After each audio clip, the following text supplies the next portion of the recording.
Officer Randall Thorne thought he owned the courtroom when he publicly dragged a black woman out, accusing her of being a disruptive defendant. He had no clue Danielle Brooks was a federal investigative director, deep undercover, assessing his unit. In a heartbeat, his arrogant harassment turned into career-ending karma as her true, shocking identity was revealed, leaving the entire court stunned. The stale air of courtroom 3B hung heavy, thick with the hushed whispers of anxious defendants and the rustle of legal papers. Danielle Brooks sat towards the back, an unassuming figure in a tailored charcoal suit, her expression carefully neutral. Every instinct screamed for her to react, to correct the dismissive glances and the undertones of judgment she felt. But her mission demanded absolute discretion. She was Danielle Brooks, not just a spectator, but a federal investigative director, deep undercover, assessing the very judicial process unfolding before her. This wasn't a casual observation, it was a covert deep dive into a unit riddled with complaints, a unit whose officers were notorious for their overzealous tactics and questionable procedures. She had spent months meticulously gathering intelligence. In this day, she was here to witness the alleged systemic issues firsthand. The hum of the fluorescent lights and the rhythmic tap of the court reporter's keys were the only sounds as the current case. A seemingly minor public disturbance charge proceeded. Her gaze swept over the prosecution's table, then to the defense, before settling on the row of uniformed police officers seated behind the prosecution. They exuded a casual arrogance, a proprietary air that suggested they owned the space. Danielle had seen it before, this subtle shift in power dynamics, where the presence of authority figures subtly intimidated. She kept her posture relaxed, her eyes observant, missing nothing. Each gesture, every side-eye, every whispered remark between the officers was cataloged, stored away for the comprehensive report she would file. She was a phantom in the room, an invisible force, and that was precisely how she needed to remain. The judge, a stoic woman with tired eyes, called for a brief recess. The sudden surge of noise, a mixture of shuffling feet and low murmurs, broke the court's tension. It was during this momentary lull that he appeared.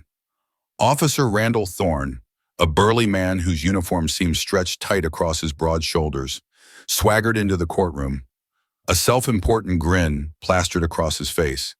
He scanned the room, his eyes lingering on the public gallery with a dismissive air. His gaze snagged on Danielle, and a sneer twisted his features. She felt a prickle of unease, a professional intuition that something was about to go wrong. But she held her ground. She had anticipated friction, had even prepared for direct confrontations, but not in this manner, not in this setting. Thorne began to stride purposefully towards her, his heavy boots echoing in the momentary silence that seemed to have fallen around their immediate vicinity. "All right, let's go. Your kind doesn't belong sitting pretty in a courtroom like this." Thorne barked, his voice loud enough to draw attention. He extended a large, calloused hand, grabbing Danielle's arm with surprising force, his fingers digging into her bicep. The sudden, unprovoked assault was jarring. Danielle's mind raced, processing the implications. He was not just targeting her. He was publicly shaming her, assuming her role based solely on her appearance. The phrase "your kind" hung in the air, thick with unspoken prejudice. Her federal training kicked in, a cold wave of discipline washing over her initial shock. Every fiber of her being screamed to react, to identify herself, to put this officer in his place. But her mission was paramount. Exposing herself now would compromise months of work, undermine the entire investigation into Thorne's unit. "Let go of me." "Officer, you're mistaken," Danielle stated, her voice remarkably calm despite the rage simmering beneath her composure. She tried to pull her arm free, but Thorne's grip tightened. "Mistaken, I know your type. Always trying to play innocent. You're the one scheduled for the next hearing. Aren't you the grandstanding one who thinks she can walk in here and disrespect the court?" Thorne retorted, his voice rising, drawing more stares. The murmurs in the courtroom grew louder. Spectators, reporters, and even some of the other officers turned their heads, curiosity etched on their faces. The judge, who had briefly left the bench, was now observing the scene from the doorway to her chambers, a look of confusion on her face. Thorne began to yank her toward the aisle, his movements rough and aggressive. Danielle stumbled, caught off guard by his brute force. He was strong, fueled by an unwarranted sense of authority and an overt bias. She could feel the stares, the judgment, the insidious weight of being publicly humiliated. This was beyond a simple misunderstanding. It was a deliberate act of harassment, a clear display of the very misconduct her investigation aimed to uncover. Her heart hammered against her ribs, but her eyes remained steady, calculating.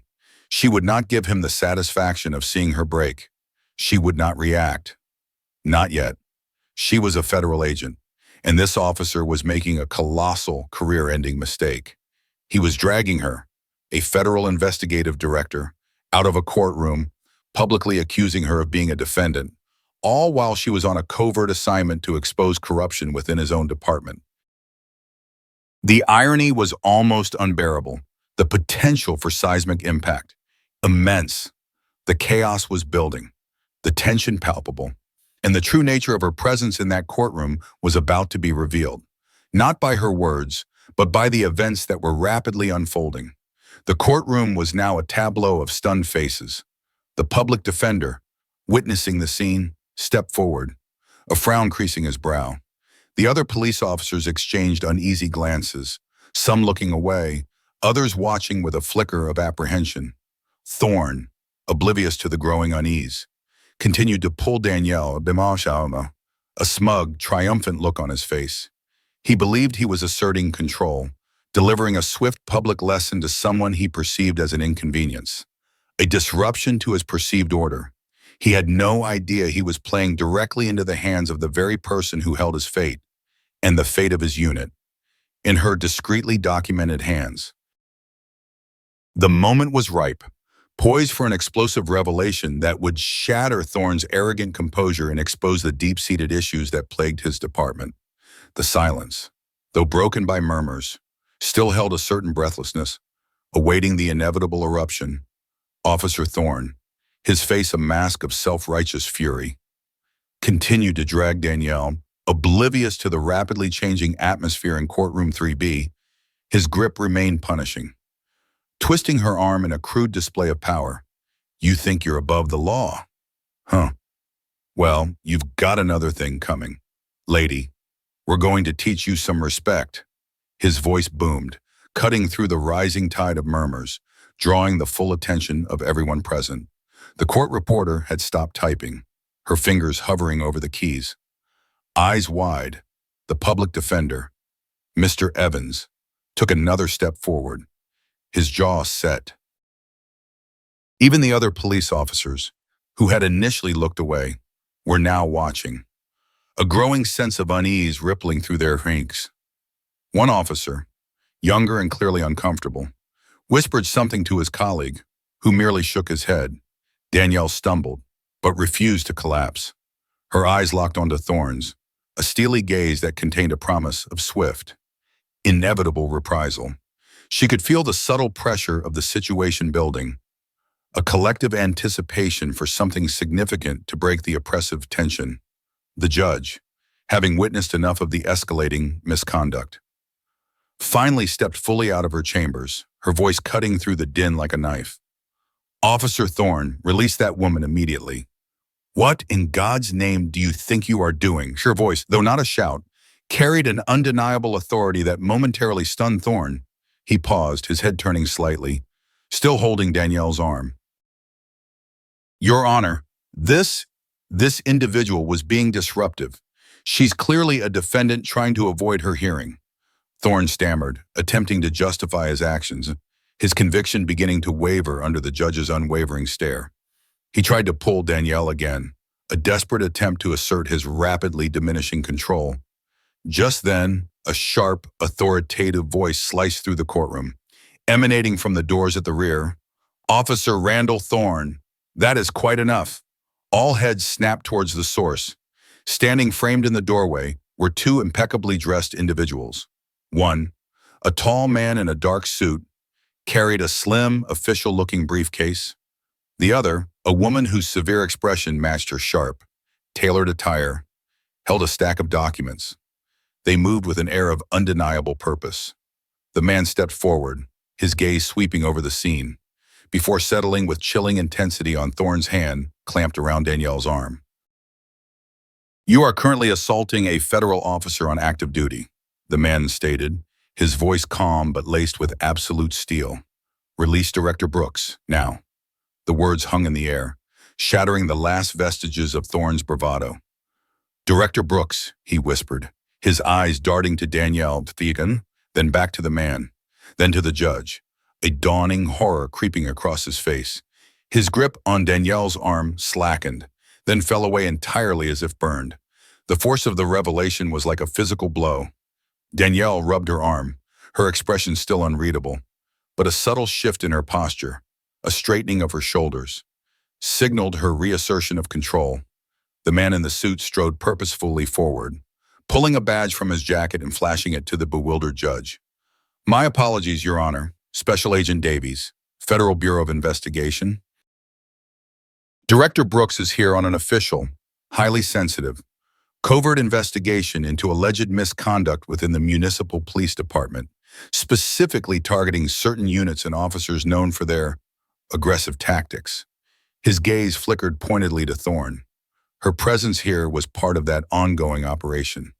"Officer Thorne has just provided compelling, undeniable evidence of the very behavior we are investigating." A collective gasp rippled through the courtroom. The judge's eyes widened in stunned comprehension, then narrowed to icy slits as she stared at Thorne. The public defender, Mr. Evans, allowed a faint, knowing smile to touch his lips. The other police officers in the back row shifted uncomfortably, avoiding eye contact with their now floundering colleague. Some looked genuinely shocked, others a shade of fearful. Reporters scrambled for their pens, their quiet observations replaced by frantic note-taking. Thorne stood frozen, his face paling, a cold sweat breaking out on his forehead. The arrogance had evaporated, replaced by abject terror. He looked at Danielle, truly looked at her for the first time, and saw not a cowering defendant, but a formidable federal authority figure whose calm demeanor now seemed infinitely more menacing than any outburst. He had not just harassed a black woman, he had assaulted his own superior, a director of a federal investigation targeting his unit. The gravity of his colossal blunder crashed down on him with overwhelming force. His career, his reputation, his freedom, all of it hung precariously in the balance. Danielle finally spoke, her voice clear and resonant, filling the stunned silence. "Officer Thorne, you have just provided irrefutable proof of the misconduct documented in multiple civilian complaints. Your actions today will be fully detailed in our report." She turned to Agent Davies. "Agent, please ensure Officer Thorne is immediately relieved of duty and escorted out of the courtroom. His badge and firearm are to be secured. He is now part of a formal federal investigation."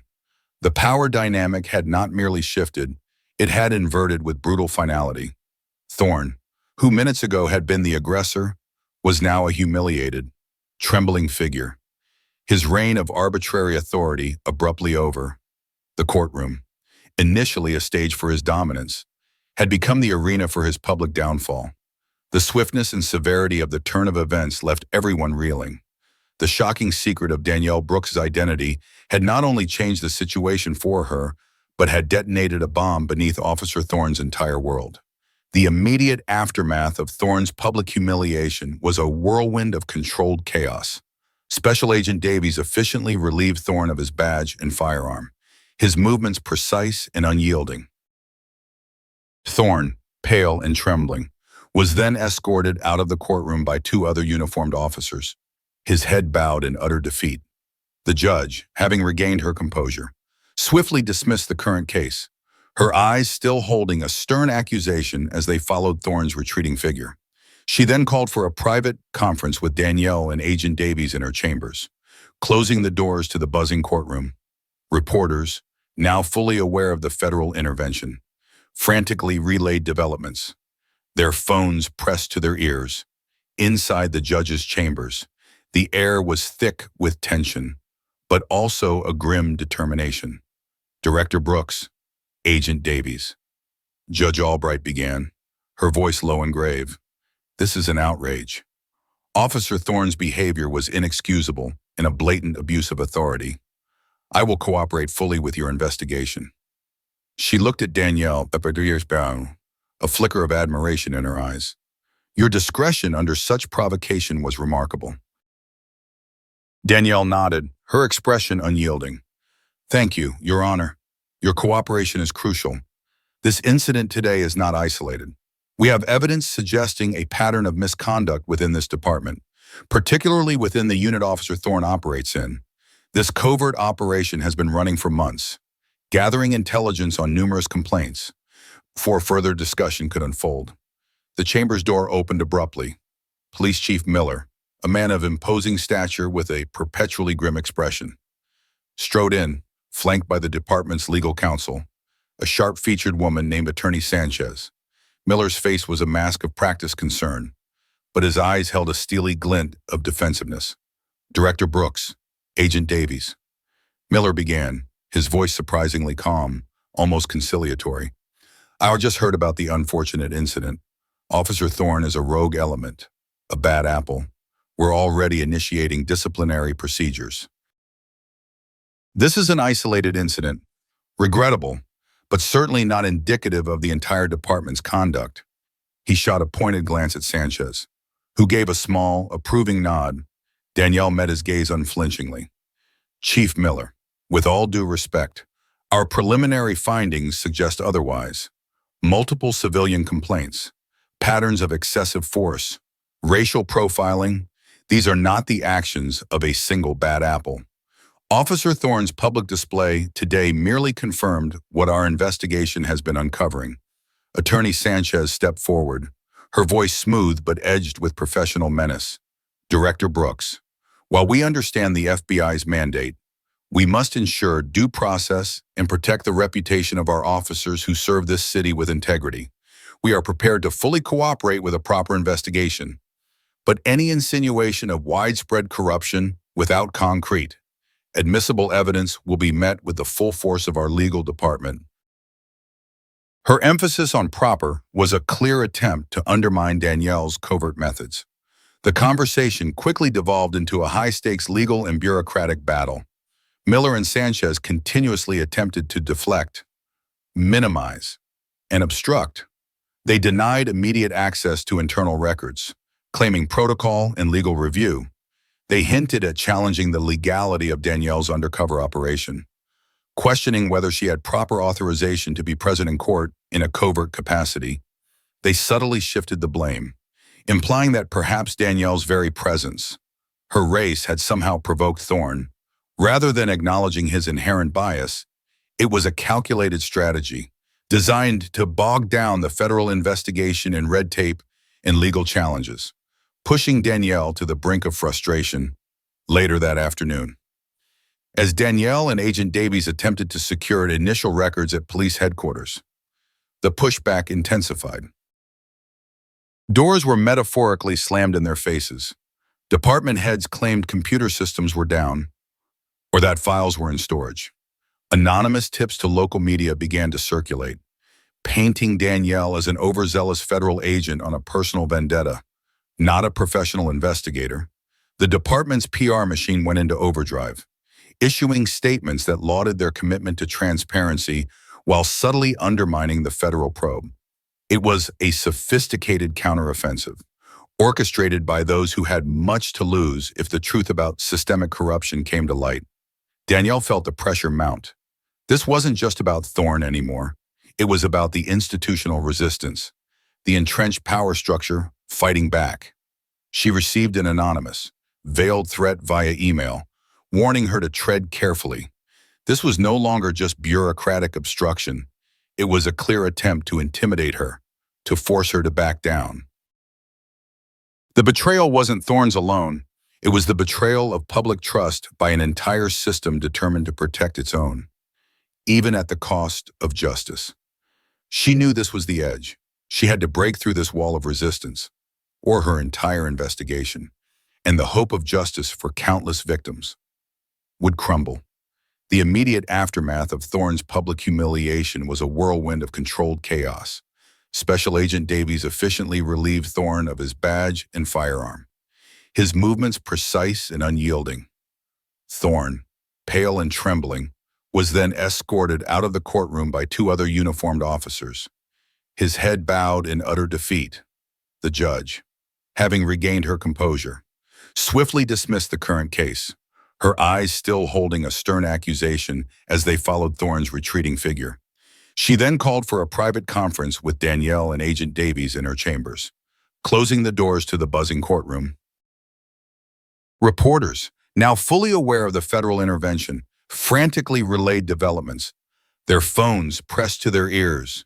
Inside the judge's chambers, the air was thick with tension, but also a grim determination. Director Brooks, Ian Davies, Judge Albright began, her voice low and grave. This is an outrage. Officer Thorne's behavior was inexcusable and a blatant abuse of authority. I will cooperate fully with your investigation. She looked at Danielle, a flicker of admiration in her eyes. Your discretion under such provocation was remarkable.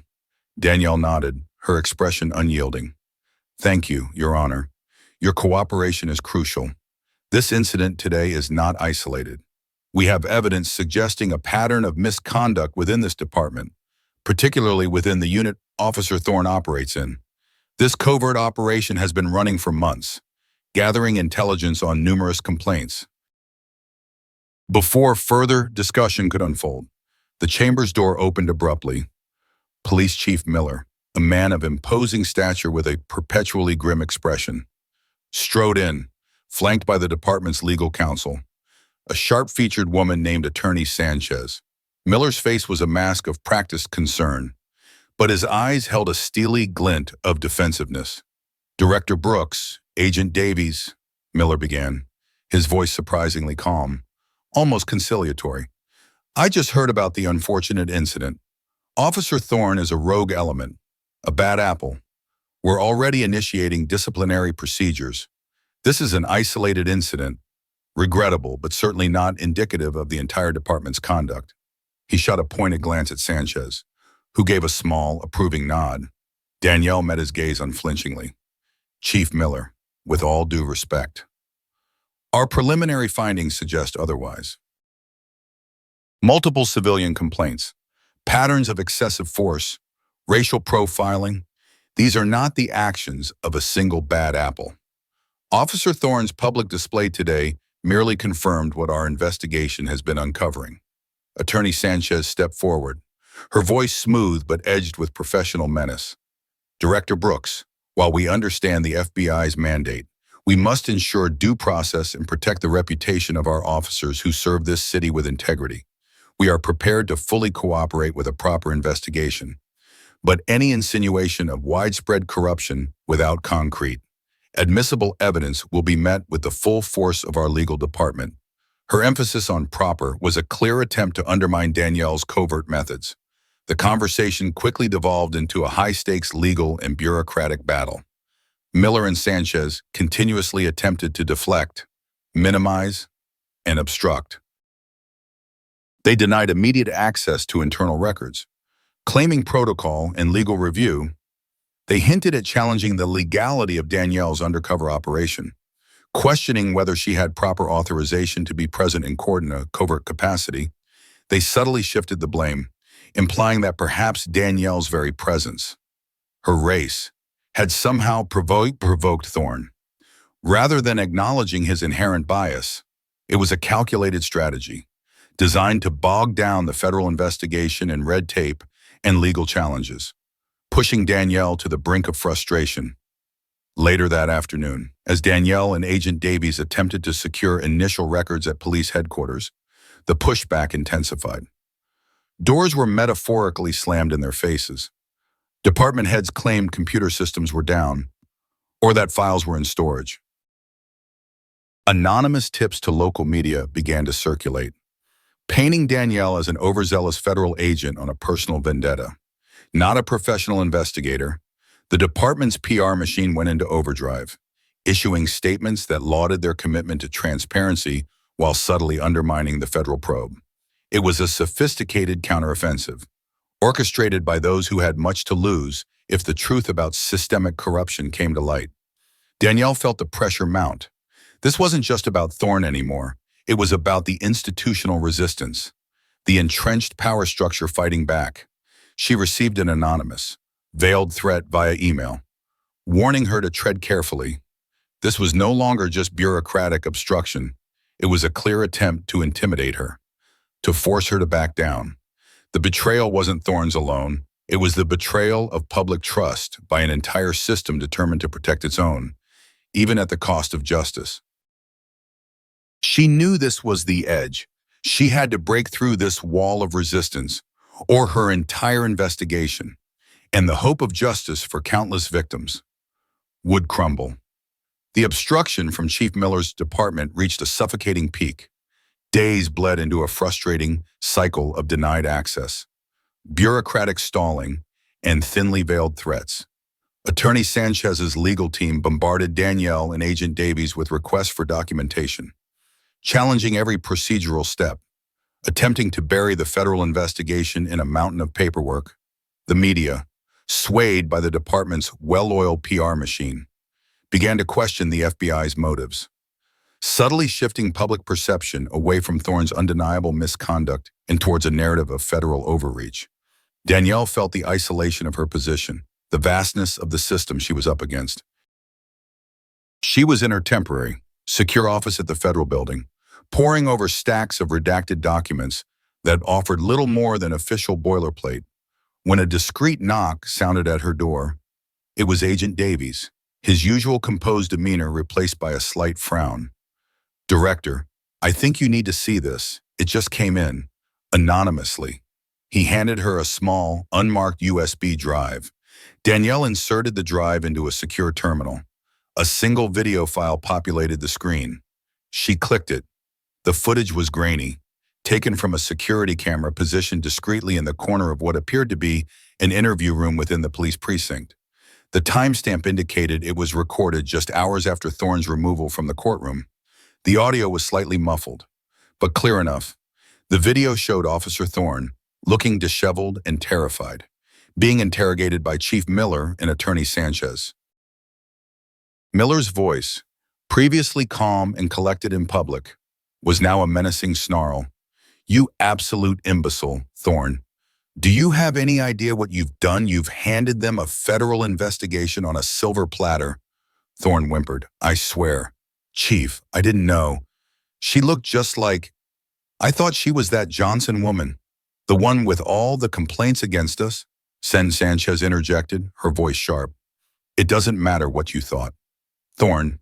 What matters is what you did. Now, you're going to stick to the script. You're going to claim you were under extreme stress, that you mistakenly identified her, and that you deeply regret your actions.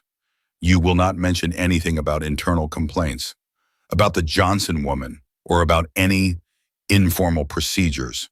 Understand this is about protecting the department, and by extension, protecting yourself." Miller leaned in close to Thorne. "And if they ask about those other incidents, the incidents we've managed to keep quiet, you deny everything. You say you followed protocol. You say you acted alone, an isolated error. Do you hear me? You take the fall. Thorne, for the good of the department." The footage continued, showing Thorne, clearly intimidated, nodding weakly in agreement, his face a picture of despair. It was raw, unedited, damning evidence of obstruction of justice, witness tampering, and a deliberate cover-up. It was the absolute proof Danielle needed that Miller and Sanchez were not merely defending their department, but actively orchestrating a grand-scale deception. Just as the video ended, another email notification popped up on the secure terminal. The sender was anonymous, but the subject line read, "More for your viewing pleasure, from a friend of justice." Attached were dozens of internal department files, disciplinary records that had been conveniently lost, complaints that had been dismissed without proper investigation, and internal memos discussing managing optics around specific incidents of police brutality. These documents detailed a systemic pattern of abuse and cover-up, meticulously exposing the department's deep corruption. Danielle's eyes narrowed. This wasn't just a leak. It was a targeted, informed act of defiance. The quality of the video, the specific internal documents, this came from someone deep within the department, someone with access and a moral compass. She suspected it wasn't just one person, but a small network. The friend of justice was someone underestimated, someone who had seen enough and decided to fight back from within. This was the turning point, the unexpected ally she desperately needed. This was the weapon that would shatter Miller's carefully constructed wall of denial. The frustration that had gnawed at her for days evaporated, replaced by a surge of renewed purpose. The game had just changed. She had the proof, the irrefutable evidence of their conspiracy. The tide was about to turn, the day after receiving the damning evidence. Director Brooks wasted no time. She leveraged her authority, and with the full backing of the FBI director, scheduled an urgent, televised press conference at the federal building.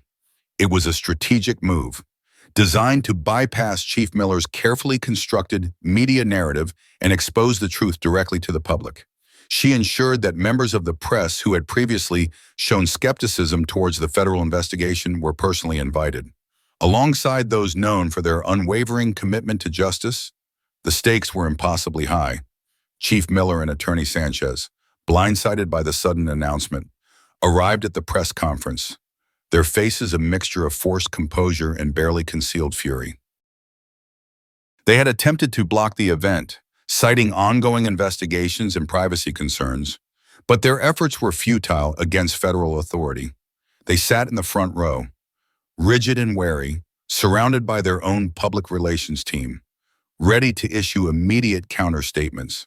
The room buzzed with anticipation, cameras flashing, microphones poised. Danielle stepped up to the podium, her presence radiating an undeniable authority. She began by calmly recounting the incident in the courtroom involving Officer Thorne. Detailing his unprovoked assault and public harassment, she presented a concise, factual account, leaving no room for misinterpretation. Her voice was steady, professional, and devoid of emotion, making her statements all the more impactful. What transpired in courtroom 3B was not merely an isolated incident of a rogue officer, Danielle stated, her gaze sweeping over the assembled press and then briefly, pointedly, lingering on Miller and Sanchez. It was a symptom of a much deeper, systemic issue within this municipal police department. A ripple of murmurs went through the room. Miller shifted uncomfortably in his seat, his jaw tightening. Sanchez leaned forward, her expression a careful blank. For days, Danielle continued, her voice gaining a quiet intensity. Our federal investigation has been met with obstruction, deflection, and attempts to undermine our legitimate inquiry. We have been denied access to critical records, and our efforts have been deliberately hampered by those who claim to uphold law and order. She then paused, allowing her words to sink in. However, despite these efforts to suppress the truth, as it always does, has a way of revealing itself with a flick of her wrist. She signaled to Agent Davies, who stood beside a large monitor. The grainy video footage of Officer Thorne's interrogation, the one showing Chief Miller and Attorney Sanchez coercing him into a cover-up, began to play on the screen. The audio, though still slightly muffled, was amplified, filling the press conference room with the chilling sounds of their conspiracy. You absolute imbecile.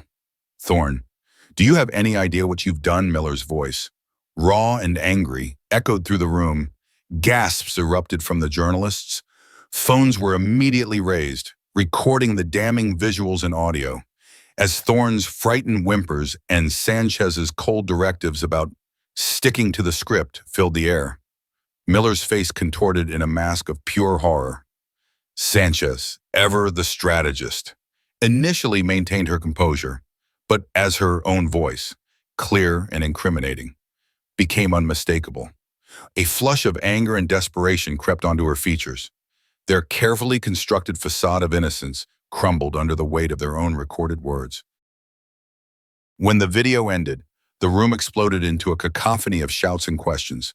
"Chief Miller, is that your voice? Attorney Sanchez, are you admitting to obstruction? What is the Johnson woman referring to?" Before Miller or Sanchez could react, Danielle raised a hand, silencing the room. "This footage, provided to us anonymously, clearly demonstrates a deliberate attempt to obstruct a federal investigation and to coerce an officer into a false testimony. Furthermore," she added, gesturing to Agent Davies, who displayed a montage of the internal documents on the screen, redacted complaint summaries, dismissed internal review reports, and internal memos about optics. These documents, also provided to us anonymously, detail a pattern of systemic misconduct in a conscious effort to conceal it from public scrutiny. She laid out the evidence with devastating precision, tying each documented instance of alleged abuse to the department's attempts at cover-up. The sheer volume and specificity of the information were overwhelming. Miller and Sanchez, once composed, were now visibly flustered, their faces a mixture of fear and rage. They knew they had been caught, exposed not just to the FBI, but to the entire city. Live on camera, the confrontation was explosive, undeniable, and utterly devastating to their authority. The immediate aftermath of Danielle's explosive press conference was a maelstrom of public outcry and institutional collapse. As the final damning evidence of systemic cover-ups flashed across the screen, the room erupted into a feeding frenzy of questions, directed primarily at Chief Miller and Attorney Sanchez, both of them, previously so arrogant and composed, were now visibly reeling. Miller's face was beet red, his eyes darting frantically around the room, while Sanchez, though attempting to maintain a professional poker face, had a tic forming at the corner of her jaw. Before either of them could formulate a coherent denial, Agent Davies stepped forward, his voice clear and resonant, cutting through the din. "Chief Miller, Attorney Sanchez, due to the overwhelming evidence of obstruction of justice, conspiracy, and abuse of public office, as presented here and corroborated by our ongoing federal investigation, you are hereby placed under arrest." The words hit like a hammer blow. Two uniformed FBI agents, who had been discreetly positioned near the exits, moved swiftly. One approached Miller, the other Sanchez. Their movements were precise, professional, and devoid of unnecessary theatrics. Miller, still in a state of shock, barely registered the handcuffs being placed on his wrists. Sanchez, though she visibly flinched, managed to compose herself enough to utter, "This is an outrage. You have no authority. We will fight this." Her voice, however, lacked its usual conviction, tinged with desperation.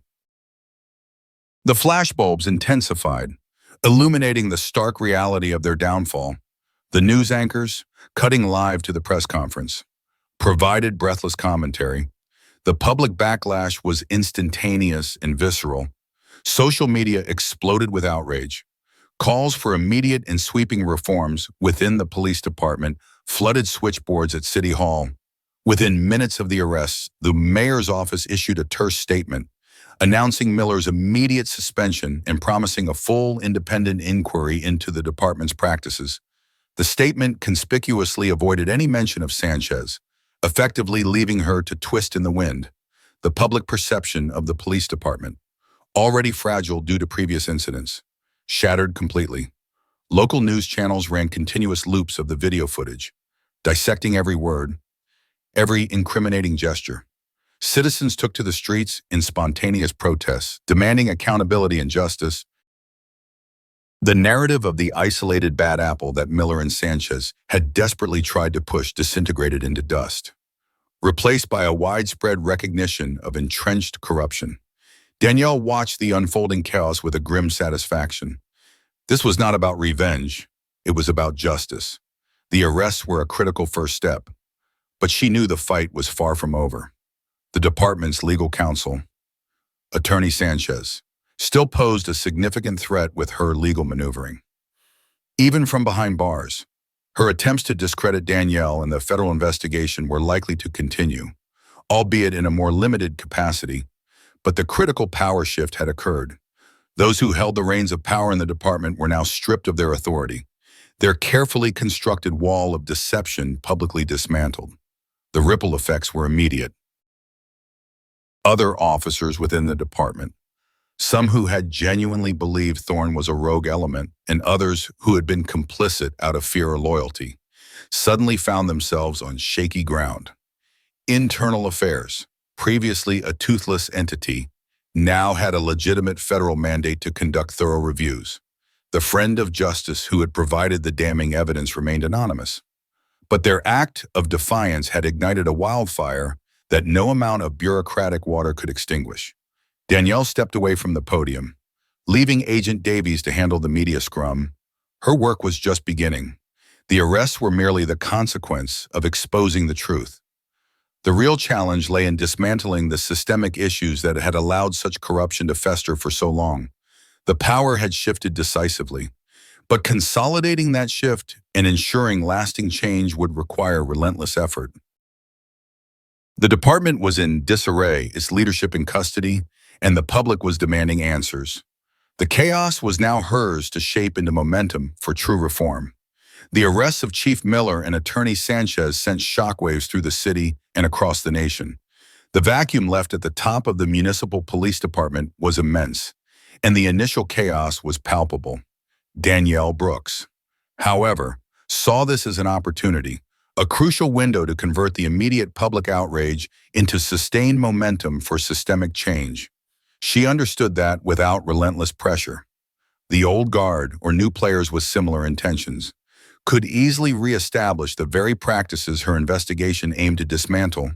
Her first move was to secure an interim leadership team for the police department, working closely with the mayor's office and a select few trusted federal marshals. This interim team, composed of officers known for their integrity and commitment to reform, was tasked with stabilizing the department and ensuring full cooperation with the ongoing federal probe. This was a critical step in preventing further obstruction from within the department itself. She made it clear that any remaining officers found to be complicit in the cover-up would face immediate federal charges. Simultaneously, Danielle initiated a series of public forums and community outreach programs. She didn't just want to expose corruption, she wanted to rebuild trust between the police and the communities they served, especially those that had been historically marginalized. At these forums, she listened intently to civilian testimonies, many echoing the very complaints that had initiated her covert operation. She assured the public that every credible complaint would be thoroughly investigated, and that no officer, regardless of rank, would be above the law. These public engagements were crucial in keeping the public's attention focused and their support for reform strong beyond the immediate crisis. Danielle's investigation delved deeper, moving beyond the obvious abuses of power to uncover the underlying mechanisms of corruption. The anonymous friend of justice continued to provide crucial intelligence, leading Danielle's team to discover a sophisticated network of illicit activities. This network extended far beyond simple misconduct, reaching into embezzlement of public funds allocated for community policing programs, illegal weapon trafficking within the department, and even involvement in drug distribution rings that the department was supposedly combating. One particularly disturbing discovery involved a no-knock warrant squad that operated with extreme autonomy, their raids often targeting low-income, minority neighborhoods based on flimsy intelligence, resulting in unwarranted arrests and property damage. The Johnson woman Thorne had mentioned in his coerced confession turned out to be a key figure in numerous complaints against this rogue squad. Danielle's team found evidence that this squad was being used to eliminate competition for the department's own illicit drug operations. Rather than genuinely combating crime, the officers involved received kickbacks, while the official reports were falsified and the confiscated drugs were re-entered into the illegal market. This deeper level of corruption wasn't just about bad officers, it was about an entire system that had been weaponized for personal gain and power. The chain of command, from Chief Miller downwards, appeared to be fully aware. either actively participating or turning a blind eye for fear of reprisal or for a share of the profits. The vast network of complicity was staggering, and it became clear that Miller and Sanchez were merely two prominent figures in a much larger, insidious enterprise. The chaos of the arrests was being systematically channeled into a forensic examination of the entire department, peeling back layers of deception to reveal the rot at the core. The pressure on Danielle was immense, but the mounting evidence fueled her resolve. She was exposing not just individual bad actors, but an entire criminal enterprise masquerading as law enforcement. The revelations from Danielle's ongoing investigation, fueled by the steady stream of information from the friend of justice, painted a grim picture of systemic corruption, transforming the initial public outrage into a demand for complete overhaul. News cycles were dominated by the unfolding scandal, and the mayor, under intense public pressure, promised unprecedented transparency and accountability. However, the true final showdown was yet to come. Despite their arrests, Chief Miller and Attorney Sanchez, from their respective holding cells, launched a coordinated legal counteroffensive. Sanchez, using her extensive legal connections, filed a motion to dismiss all federal charges, claiming prosecutorial overreach and a conspiracy to discredit the municipal police force. Miller, leveraging his remaining influence, attempted to rally support from certain political factions, hinting at a federal witch hunt designed to destabilize local law enforcement. They believed that by creating enough noise and legal hurdles, they could bog down the federal case and eventually escape justice, or at least significantly diminish their sentences. They underestimated Danielle. Danielle anticipated their moves. She knew that simply arresting them was not enough. The true oppressor was the system they had cultivated and exploited. Her final play was a meticulously planned public presentation of all the evidence, not just for the courts, but for the court of public opinion. She scheduled a special joint congressional hearing, inviting key lawmakers, civil rights activists, and most importantly, representatives from the affected communities. This was not just a legal briefing, it was a public reckoning. At the hearing, Danielle, flanked by Agent Davies and other FBI specialists, systematically laid out the full scope of the corruption. She began with the video of Thorne's interrogation, allowing the congressional representatives to hear Miller and Sanchez's own incriminating words. Then, she presented the documented history of suppressed complaints, fabricated reports, and misused funds. She highlighted the no-knock squad's brutal tactics, presenting victim testimonies and photographic evidence of their devastating raids, directly linking them to the department's illicit drug operations. She showed financial records detailing the embezzlement and the kickbacks, illustrating how taxpayer money meant for public safety was diverted into private pockets. The sheer volume and damning nature of the evidence were irrefutable. The ultimate twist came when Danielle revealed the identity of the friend of justice. It wasn't a low-ranking officer, as many had speculated, but a deeply embedded, high-ranking official within the department's internal auditing division.